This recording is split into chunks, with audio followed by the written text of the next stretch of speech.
WJXT. Channel 4 News at 5 starts now. Riveting testimony from Michael Dunn as he takes the stand, explaining why he says he opened fire into an SUV full of teenagers, killing Jordan Davis. It was Jordan Davis who kept escalating this to the point where I had no choice but to defend myself. It was life or death. Dunn repeatedly saying to the courtroom he feared for his life. And I said, "You're not going to kill me, you son of a," and I shot. Right now, the trial is just adjourned for the day. When it resumes tomorrow morning at 10, the jury will hear closing arguments and instructions from the judge. Then deliberations will begin. Late this afternoon, the defense rested after Dunn testified for about 3.5 hours. The prosecution's first rebuttal witness was his fiancée, Rhonda Rauer. The state also played Dunn's interrogation tapes for the jury in an effort to discredit his testimony. Channel 4's Adrian Moore is joining us now live from the courthouse with this dramatic final day of testimony. Adrian. Tom and Mary, we have watched Michael Dunn throughout the entire length of this trial, showing very little emotion. That is until today. At certain points, we saw him choke up, and then in other instances, he was very composed and articulate, and then he was very aggressive with prosecutors. Now, for the very first time, we are hearing today from Michael Dunn himself that he saw a gun coming from the red SUV that Jordan Davis was riding in. But he slammed whatever it was against the door. Okay. Could you see something against that door? Yeah, I saw sticking above, like the windowsill, about 4 inches of a barrel. Kind of describe to the jury what exactly you saw he did. Like this and slamming up against the door. All right. And could you hear metal hit the door? It's like a thump. Okay. Loud enough for you to hear? Even with the thumping of the bass going? Sure, it was a different sound. Okay. And you said it looked like a barrel of a gun or a shotgun? It was a thick enough profile. It was, to my eye, a 12 gauge, maybe 20. And on cross-examination, John Guy hammered away at Michael Dunn, asking him if, when, and how many times he told his fiancée, Rhonda Rauer, that he saw a gun on that November night. Here's what he had to say. How many times you said to her they had a gun? At least once. When she woke up, she heard that somebody had been killed, right? Yes, she did. Okay, tell the jury how many times you told her at that point, "Don't worry, honey, they had a gun." I didn't say that. The truth is, Mr. Dunn, you never told Rhonda Rauer ever that they had a gun. That's incorrect. Mr. Dunn, the truth is, you never told the love of your life that those boys had a gun. You weren't there. And Dunn's fiancée was called as a rebuttal witness by the state a little later in the afternoon to clarify whether or not Michael Dunn had told her about seeing a gun that night. When you came out of the gate gas station and you got into the defendant's car? Yes. Did the defendant ever tell you he saw a gun in that red SUV? No. Did the defendant ever tell you that he saw a weapon of any kind in that SUV? No. There was no mention of a stick?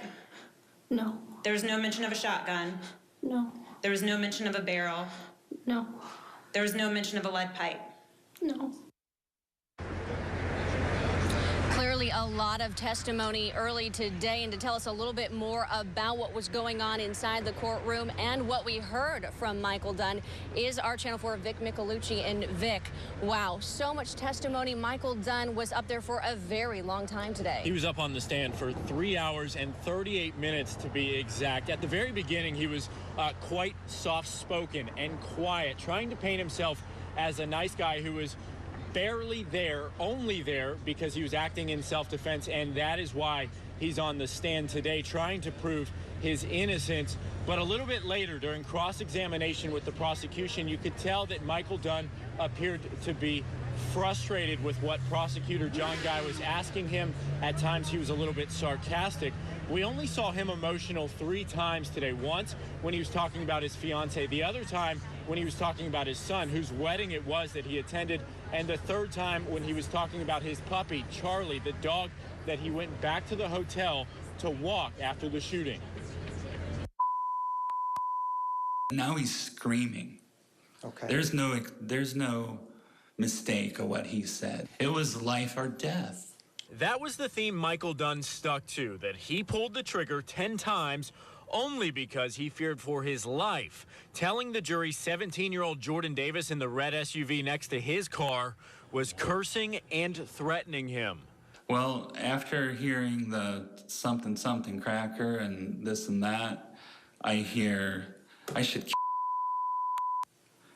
And I'm flabbergasted. But after he opened the door, then he looked at me and said, "You're dead." This came after an argument over loud rap music at the Gate gas station on Southside and Bay Meadows, where Michael Dunn and his fiancée went to get chips and wine after leaving his son's wedding. Dunn's fiancée, Rhonda Rower, was inside when he says he asked the 4 teens inside the Durango to turn the music down. They did, but they soon turned the tunes up again. Dunn says with Jordan Davis pointing what he says he was sure was a shotgun toward him. And I said, "You're not going to kill me, you son of a," and I shot. Were you shooting only to defend yourself? Yes, I was. Dunn never strayed from the idea of self-defense, despite a very heated cross-examination from prosecutor John Guy. You were being disrespected by a mouthy teenager, weren't you? No, I was being threatened. I said you were not there. Prosecutor Guy sternly questioned Dunn why neither he nor his fiancée called 911 after the shooting, instead returning to their hotel, walking the dog, ordering pizza, and making drinks. That I didn't do it. Dunn said he was devastated, but in that state of mind, he wanted to return home the next day where he felt safe and then go to police. I knew I had done nothing wrong. And prosecutors continued to imply that Michael Dunn actually changed his story from the day he was interviewed, which was actually the day after he shot Jordan Davis, to the day he testified today. They say that a lot of the details changed, and that's why they played the interrogation video with Jacksonville Sheriff's Office homicide detectives. And in that video, he said he thought he saw a shotgun, but he really saw a barrel. It could have been a stick. Today, he was adamant that he saw a 12 or a 20 gauge shotgun. That is what the prosecution really hinged on. Also, when they brought up their rebuttal witnesses, which was Michael Dunn's fiance and the lead detective on the case, trying to prove that he changed his story and he lied when he was testifying today. Vic, you know, the one thing in all of today's testimony, like you said, 3 hours, 38 minutes on the stand today, we never once heard an apology, and "I'm sorry" from Michael Dunn. No, he was very matter-of-fact, Adrian, when he talked about the shooting of Jordan Davis. He did one time say that it was very unfortunate, however, never said the words, "I'm sorry." Now, he was emotional, as I said, only 3 times today that I could tell, and that's when he was talking about his family members, his fiance, and his dog. We never saw him tear up or wipe his eyes when he talked about shooting and killing Jordan Davis, and that's something that our legal experts tell me the jurors are definitely going to be thinking about and talking about when they're faced with making their decision on the fate of Michael Dunn. All right, Vic Micolucci, thank you so much for your continued insight into all of this and your hard work. Thank you very much. Now, of course, how Michael Dunn conducted himself inside the courtroom today and on the stand is being carefully examined by a lot of legal experts. One person we want to bring in right now is our Channel 4 Haley Winslow. You've got much more on that, and also kind of the reaction from people inside the courtroom. You know, Adrian, Michael Dunn taking the stand today, this was something that we had all been waiting to hear his side of the story and the details that led up to why he did what he did. So when he finally took the stand, everybody was just intently listening to the riveting testimony, and so you could literally probably hear a pin drop if it did. So there wasn't a whole lot of reaction or emotion from anyone in the courtroom. Jordan Davis's parents, Michael Dunn's family, everyone was just sitting straight, listening and watching. The only real time we saw any kind of movement from the jurors was after Michael Dunn had been on the stand for about 3 hours, and you could tell that they were getting pretty restless. They were ready for a bathroom break, for some food. State Attorney Angela Corey picked up on that, had a sidebar with the attorneys, and Judge Healy called for a recess. Now, Michael Dunn is where we saw all the emotion and the reaction today.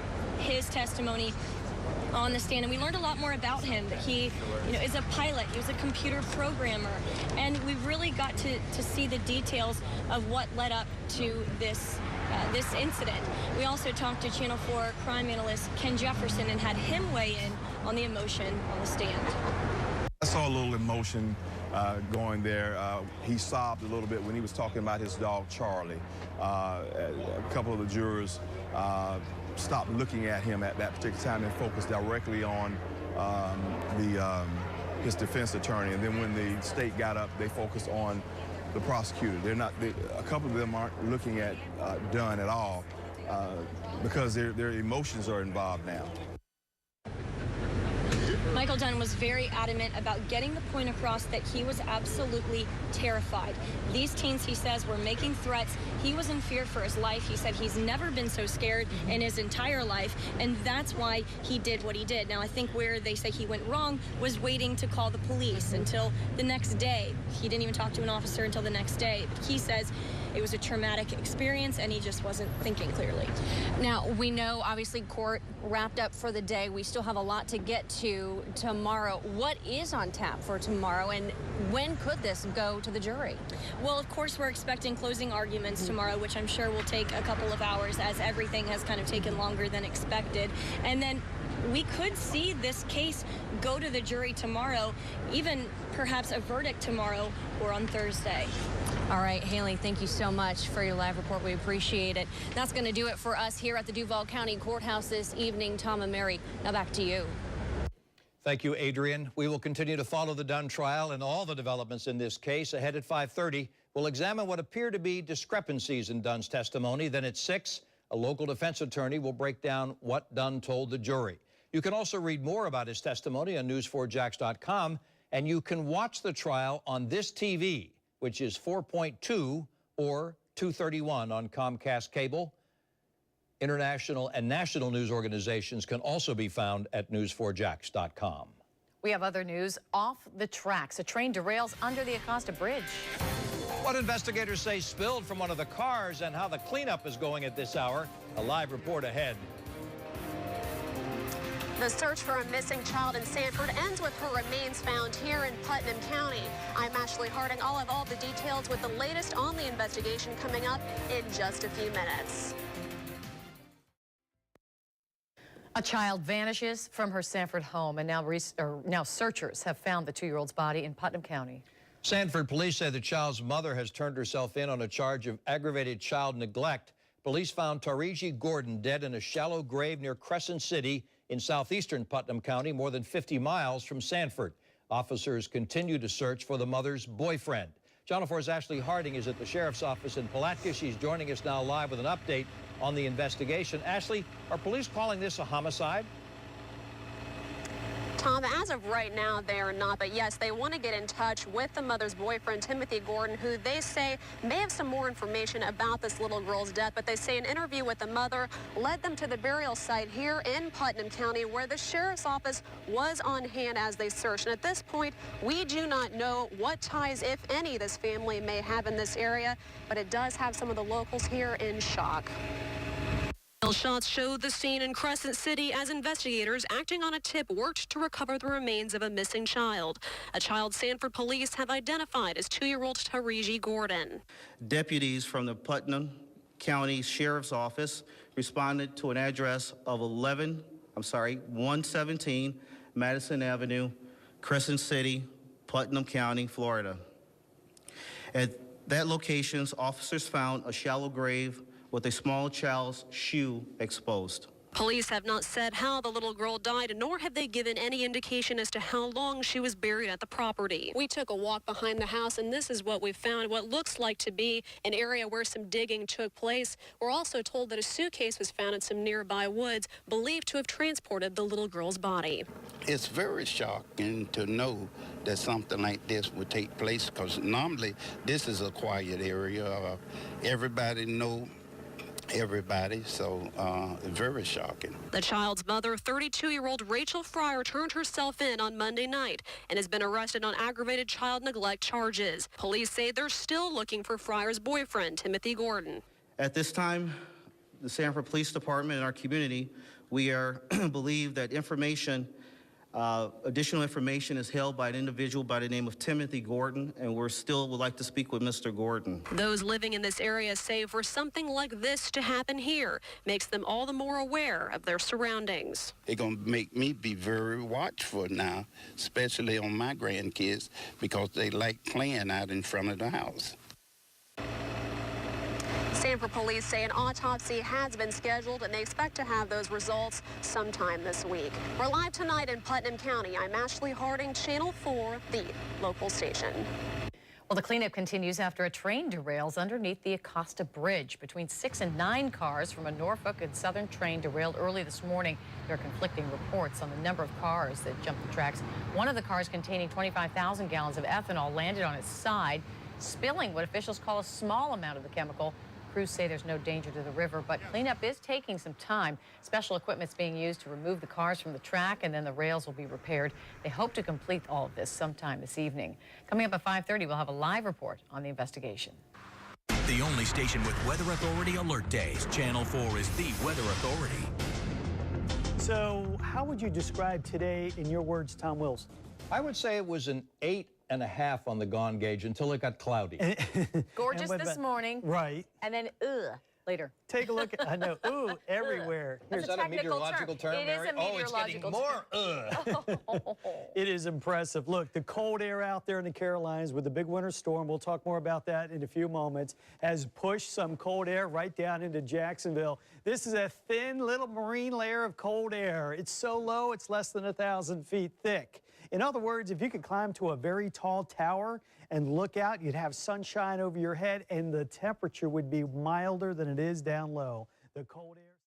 It is a controversial vaccine designed to protect children from a sexually transmitted cancer-causing virus. Now, a health alert on how many doses of the HPV vaccine are effective. What researchers have found next. Now, Mary has a preview of what's all new at 6 o'clock. Here's some of what we're working on. We'll continue our coverage of the major developments in the Michael Dunn trial. A legal analyst will weigh in on how Dunn did today when he took the stand in his own defense. Then protecting your family. Strong message from local pastors on what needs to be done to prevent further violent or even deadly encounters. And at 5:30, a local crime alert, thieves targeting businesses in 2 particular trends police are watching for. Uncovering answers, what workers and shop owners can do to avoid becoming the next victim. Ahead. We're following a health alert this evening on the controversial HPV vaccine that is recommended by the Centers for Disease Control for preteen boys and girls. A new study finds fewer doses of the vaccine are still effective against certain diseases. Doctors usually recommend 3 doses to guard against future exposure to STDs. Swedish researchers looked at the association between the number of doses of the HPV vaccine and sexually transmitted genital warts among females 10 to 24 years old. They found among more than 20,000 new cases of warts, more than 300 occurred after receiving only 1 shot. But those who received 2 injections appeared to be protected just as much as those who got all 3 recommended doses. Still, doctors say getting all 3 offers the best protection. All 3 shots, ideally by age 14. You don't wait for a tetanus booster till they've stepped on a nail. Similarly, we want all 3 HPV vaccines in them long before they're thinking about sex. The study did not look at the risk of cervical cancer and the number of HPV doses. Well, stay with us. There is more to come. The news continues with Rob and Joy right after the break.